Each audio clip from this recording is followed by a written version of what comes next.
il est courant que nous sous-estimions les capacités de nos anciens ancêtres.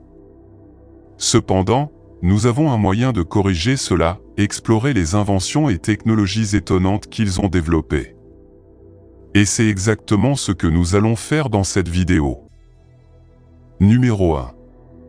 Le site archéologique de Baalbek au Liban est à la fois un étonnement et une énigme. Les pierres mégalithiques taillées dans la carrière constituent le plus grand mystère. L'un d'eux, le South Rock, pèse environ 900 tonnes. On ne sait pas avec certitude à quoi servaient ces pierres, pourquoi elles étaient taillées à cette taille et comment on pensait qu'elles étaient déplacées dans l'Antiquité. Le Western Rock est encore plus imposant, pesant environ 1000 tonnes.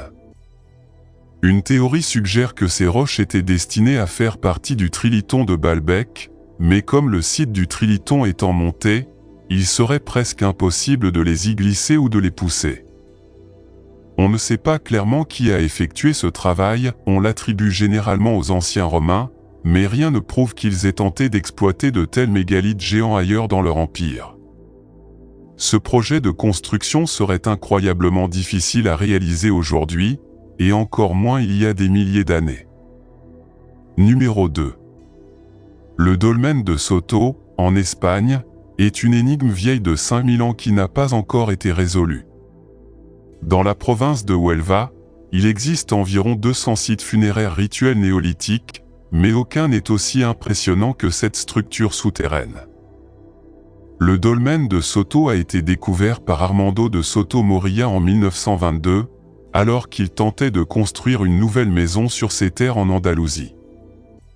L'archéologue allemand Hugo Obermeyer a été appelé pour fouiller le site et a découvert 8 ensembles de restes humains enterrés en position fétale, entourés d'objets funéraires tels que des coupes, des poignards et des fossiles marins. Enterrer des personnes avec des fossiles marins est une pratique inhabituelle, inédite en Espagne, et dont la signification reste inconnue. Les 43 menhirs qui entourent le dolmen sont également énigmatiques, chacun portant des gravures représentant des couteaux, des tasses, des figures humaines et des formes abstraites. Même si un siècle s'est écoulé depuis sa découverte, on ne sait toujours pas qui y a été enterré ni la signification des symboles gravés sur les pierres. Numéro 3. L'iconographie religieuse est souvent un travail d'amour de la part du créateur, mais même en gardant cela à l'esprit, ces miniatures sculptées de Bojnis sont incroyablement sophistiquées. Seules 135 de ces sculptures, parfois appelées noix de prière, ont été retrouvées, toutes réalisées entre 1500 et 1530 aux Pays-Bas. Cela suggère qu'il pourrait avoir été l'œuvre d'une seule personne. Les petits autels sont reliés par des perforations si petites que les joints sont complètement cachés. Nous n'avons pu déterminer comment ils ont été assemblés qu'à l'aide de rayons X et de microscopes, ce qui soulève la question de savoir comment quelqu'un aurait pu les assembler sans une telle technologie. Les épingles qui maintiennent tout en place sont plus petites qu'une graine d'herbe, invisibles à l'œil humain, ce qui nous amène à nous demander comment elles pourraient être manipulées avec une telle précision. Quelqu'un aux Pays-Bas cachait-il un vieil appareil à rayons X ? La seule autre explication est que la personne qui les a fabriqués était si incroyablement myope qu'elle aurait été presque aveugle à plus d'un pied de son visage.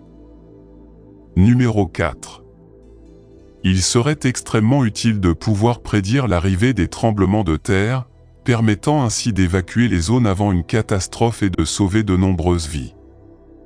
Bien que nous ayons encore du mal à prédire les tremblements de terre au XXIe siècle malgré notre technologie avancée, les anciens Chinois essayaient déjà de faire des prédictions au IIe siècle.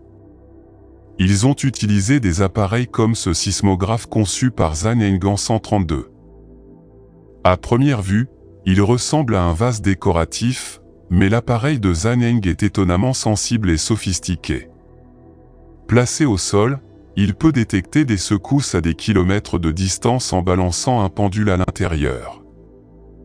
Si l'oscillation dépasse un certain seuil, une boule est libérée de la gueule des dragons situés sur les côtés du sismographe et tombe dans la gueule d'une grenouille.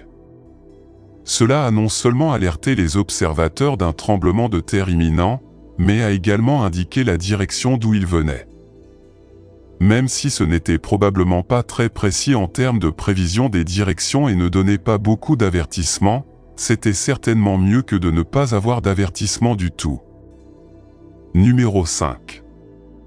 Dans la verdure du comté de Meath, en Irlande, se trouve Newgrange, un tombeau néolithique plus ancien que Stonehenge et les pyramides égyptiennes, construit vers 3200 avant JC. Il fait partie du complexe Brunabouan, un site du patrimoine mondial qui comprend également les tombes de Knowth et Dowth. Newgrange est un grand monticule circulaire entouré de pierres gravées d'art mégalithique. La structure mesure 85 mètres de large et 12 mètres de haut et a été construite avec environ 200 000 tonnes de terre et de pierres provenant d'endroits éloignés tels que les monts Mourne et Wicklow. Au centre de Newgrange se trouve un passage en pierre menant à une chambre cruciforme, utilisée pour enterrer les ossements humains brûlés et non brûlés, suggérant son utilisation dans les rites funéraires.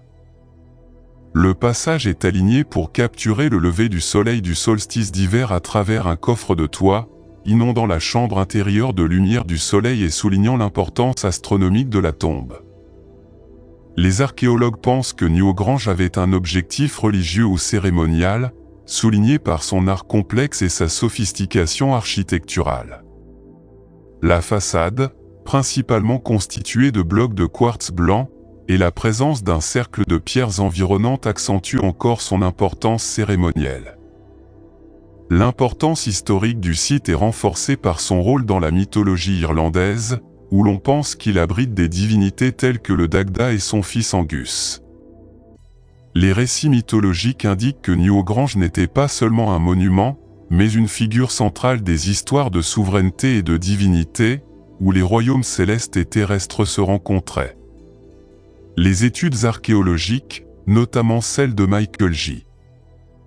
O'Kelly entre 1962 et 1975, ont été cruciales pour révéler les secrets de Newgrange. Les reconstructions d'O'Kelly, telles que la restauration de la façade du tombeau pour faciliter l'accès des visiteurs, bien que controversées, ont contribué à préserver cette ancienne structure. De plus, l'art de Newgrange, avec ses gravures de spirales, d'arcs et de motifs géométriques, montre une compréhension avancée du design et du symbolisme. On pense que ces gravures, principalement sur la pierre d'entrée et les pierres du plat-bord, ont une signification rituelle au-delà de la décoration. Numéro 6. Sacsayhuaman, à la périphérie nord de Cusco, au Pérou, ce complexe massif culmine à 3701 mètres d'altitude. Construite au XVe siècle sous la direction du Sapa Inca Pachacutec et de ses successeurs, les réalisations architecturales de Sacsayhuaman continuent de soulever des questions sur les capacités des civilisations préhistoriques. La structure est célèbre pour ses colossaux murs en pierre sèche, composés d'énormes blocs taillés avec une telle précision qu'ils s'emboîtent parfaitement sans avoir besoin de mortier. La précision est telle que même un morceau de papier ne peut pas se glisser entre de nombreuses pierres. Cette technique met non seulement en valeur la compréhension avancée des Incas en matière de maçonnerie, mais également leur capacité à manipuler de grosses pierres pour résister à l'activité sismique qui secoue fréquemment la région.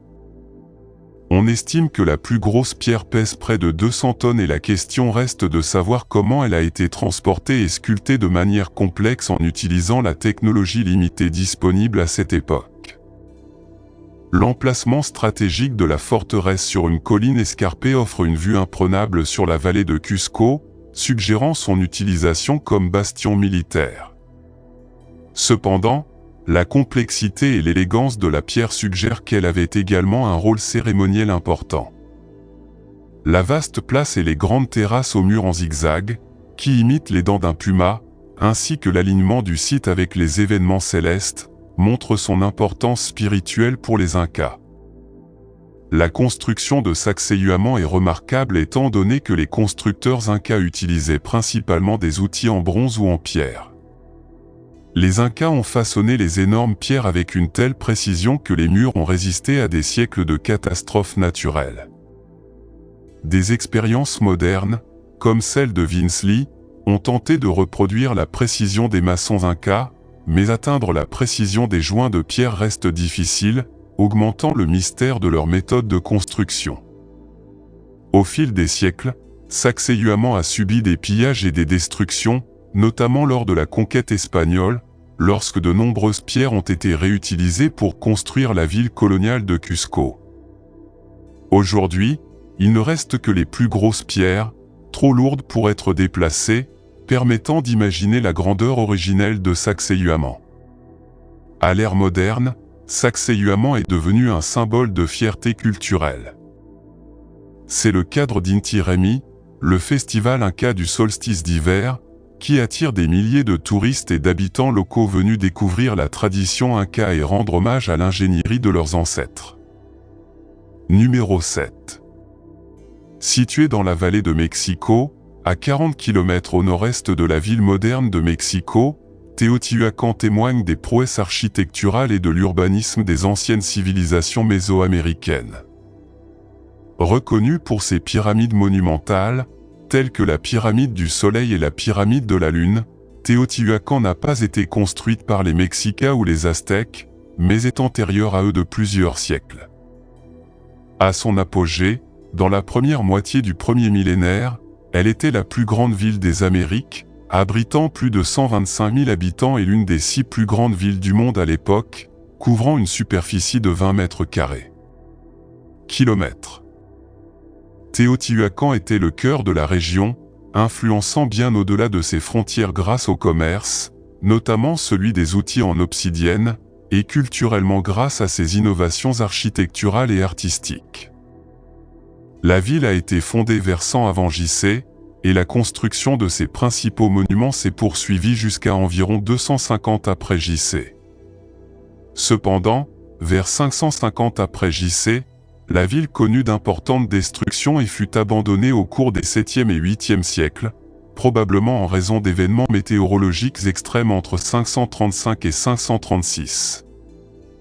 La conception urbaine de Teotihuacan était centrée sur l'avenue des Morts, reliant les principaux lieux cérémoniels et administratifs, y compris les pyramides. La pyramide du Soleil, l'une des plus grandes de Mésoamérique, culmine à plus de 66 mètres et a été construite avec 3 millions de tonnes de pierre, sans outils métalliques, sans roues ni animaux de trait. Les techniques de construction utilisées par les Téotihuacans ne sont pas encore entièrement comprises. Les pyramides avaient une structure en planche en pente, avec des panneaux inclinés et verticaux alternés, offrant une stabilité et un aspect visuel impressionnant. À l'intérieur, ils ont été construits avec des moellons, des briques en pisé et une couche d'enduit à la chaux, ce qui leur a permis de résister aux tremblements de terre courants dans la région. Malgré sa taille et sa planification, il n'y a aucune preuve claire d'une monarchie centralisée, ce qui suggère que la ville aurait pu être un État théocratique ou collectif, comme en témoigne le manque d'iconographie royale et la prédominance du symbolisme religieux communautaire. L'influence de Teotihuacan s'est répandue dans toute la Mésoamérique, comme en témoignent les artefacts trouvés dans des endroits éloignés tels que les terres mayas et la côte du Golfe. Après son déclin, Teotihuacan a influencé les civilisations ultérieures, comme les Aztèques, qui la considéraient comme le berceau des dieux. Aujourd'hui, c'est un site du patrimoine mondial de l'UNESCO qui attire des millions de visiteurs pour admirer ses pyramides et sa culture. Malgré les études archéologiques, de nombreux aspects de Teotihuacan restent mystérieux, notamment les raisons de son déclin et l'appartenance ethnique de ses habitants. Le nom original de la ville fait également l'objet de débats, certaines théories suggérant qu'elle était connue sous le nom de « Ville du Soleil » plutôt que de « Ville des Dieux ». Numéro 8. Les scientifiques ont découvert une structure préhistorique qui semblait impossible à avoir été créée par l'homme dans les forêts isolées du sud de la Sibérie. Dans la région connue sous le nom de Gorneïa Choria, se trouve un ensemble d'énormes blocs de pierre qui ont dérouté les chercheurs et les historiens. Ces formations gigantesques, souvent comparées en magnitude aux célèbres pierres de Baalbek au Liban, sont constituées de plusieurs rochers d'une taille extraordinaire, estimée à plus de 3000 à 4000 tonnes. Les mégalithes de Gornia Shoria sont situés dans une région caractérisée par des climats rigoureux et un terrain accidenté, rendant leur accès et leur étude détaillée difficile. Les pierres elles-mêmes présentent des bords droits et des angles précis, suggérant un niveau de forme intentionnel que l'on ne trouve généralement pas dans les formations rocheuses naturelles. La précision de ces coupes et la disposition des blocs soulèvent d'importantes questions sur les technologies et les capacités des civilisations anciennes. Ces mégalithes ont attiré l'attention du monde entier au début du XXIe siècle, alors qu'ils étaient connus des habitants locaux depuis des siècles. L'intérêt récent porté à ces mégalithes est dû en partie à leur grande taille et à leur disposition ordonnée, défiant les explications géologiques simples. Contrairement à d'autres sites mégalithiques connus pour leur alignement astronomique ou leur importance religieuse, la principale intrigue ici réside dans leur ampleur et le défi technique qu'ils représentent. Diverses théories ont été proposées sur leur origine, notamment la possibilité qu'il s'agisse de formations naturelles résultant d'une activité tectonique. Cependant, la précision dans la manière dont ils sont coupés et alignés suggère une possible intervention humaine, évoquant l'idée d'une civilisation ancienne dotée de compétences avancées en matière de sculpture sur pierre. L'absence d'outils ou d'autres restes humains à proximité du site complique la vérification de cette théorie, mais la rend également difficile à exclure complètement. Ce débat reflète des discussions plus larges en archéologie sur les capacités des cultures anciennes et remet en question notre compréhension de l'histoire humaine. S'il est confirmé qu'ils sont fabriqués par l'homme, ces mégalithes pourraient représenter une réalisation architecturale importante et une révision majeure de l'histoire telle que nous la connaissons. Numéro 9. La ville forteresse de Machu Picchu est l'une des découvertes les plus charmantes faites au Pérou. Cette ville rocheuse a été découverte pour la première fois en 1911 par l'historien et explorateur américain Hiram Bingham. Depuis lors, plusieurs découvertes fascinantes ont été faites ici, mais la plus excitante d'entre elles est peut-être la porte secrète découverte en 2010. C'est l'ingénieur français Thierry Jamin qui a été le premier à remarquer cette porte fermée dans la partie urbaine du Machu Picchu. Excité de découvrir quel mystère se cachait derrière ces portes, Jamin a contacté l'explorateur français David Crespi pour enquêter. Crespi avait apporté avec lui un équipement spécial qui utilisait des rayons infrarouges pour scanner les pierres épaisses afin qu'il puisse au moins savoir ce qui se cachait derrière cette porte en pierre. Lorsqu'ils l'ont finalement scanné, ce qu'ils ont découvert était assez surprenant. Crespi et Jamin avaient localisé un mausolée spécial auquel on pouvait accéder par un escalier qui partait directement de cette porte. On pensait que c'était le dernier lieu de repos de Pachacutec, le souverain Inca qui a ordonné la construction du Machu Picchu. Mais cerise sur le gâteau, ils ont également découvert un trésor de métaux précieux à l'intérieur du mausolée. Leur excitation ne pouvait être contenue, et sans perdre de temps, Crespi et Jamin envoyèrent des demandes d'autorisation pour retirer les pierres recouvrant la porte et examiner ce qu'il y avait à l'intérieur de la grotte. Malheureusement, sa demande a été refusée. Les autorités du Machu Picchu ont affirmé que le retrait des pierres compromettrait l'intégrité de l'ensemble de la structure, ce qui signifie que l'ensemble pourrait s'effondrer. Et comme ils ne voulaient pas prendre ce risque, les fouilles ont été annulées. Numéro 10. À première vue, cela peut ressembler à une montagne, mais il s'agit en réalité d'un rocher de 10 millions de tonnes connu sous le nom de la Piedra del Peñol ou rocher de Guatapé. Cet incroyable monument est situé près de la frontière entre Guatapé et El Peñol à Antioquia, en Colombie. S'élevant à plus de 200 mètres au-dessus des plaines environnantes, le rocher de Guatapé est facilement visible de loin. La surface de la roche est presque complètement lisse, avec une longue fissure qui monte et descend sur une face. Au fil des années, un escalier de 649 marches a été intégré à la roche, donnant l'apparence d'une immense couture retenant la roche divisée. Maintenant, à propos de l'inscription sur l'un des côtés du rocher, il y a une histoire assez intéressante derrière elle. Il y a quelque temps, les habitants de Guatapé ont décidé de marquer le rocher du nom de leur ville. Mais alors que le projet était en cours, les habitants d'El Penol, qui revendiquaient également le rocher comme leur propriété, ont commencé à protester contre le tableau. Il ne fallut pas longtemps pour qu'une foule se forme et que le travail s'arrête, mais pas avant que le « G » et le premier trait du « U » aient déjà été écrits. Numéro 11. La grande pyramide de Cholula, dans l'ancienne ville de Puebla, au Mexique, une immense montagne domine le paysage depuis des siècles, ou du moins c'est ce que l'on pensait.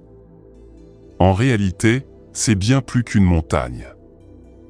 Lorsque l'explorateur espagnol Hernán Cortés arriva dans la ville antique, il la prit d'une main ferme, la pillant jusqu'à ce qu'il ne reste presque plus personne pour le combattre.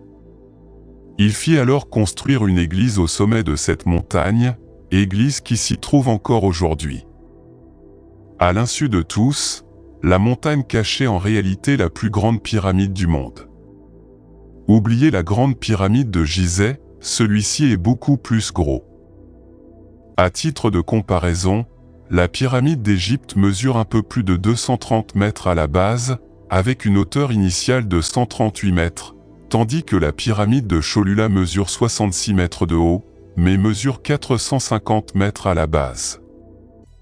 Bien que la pyramide de Gizeh soit sensiblement plus haute, la taille de la pyramide de Cholula dépasse sans effort le monument égyptien. Cependant, la pyramide entière était faite de bouée. Au fil du temps, elle s'est recouverte de végétation. Les historiens estiment que la construction a duré des siècles, chaque génération ajoutant son propre style architectural au monument. Aujourd'hui, elle est reconnue comme la plus grande pyramide du monde, un monument si énorme qu'on l'a confondu avec une montagne.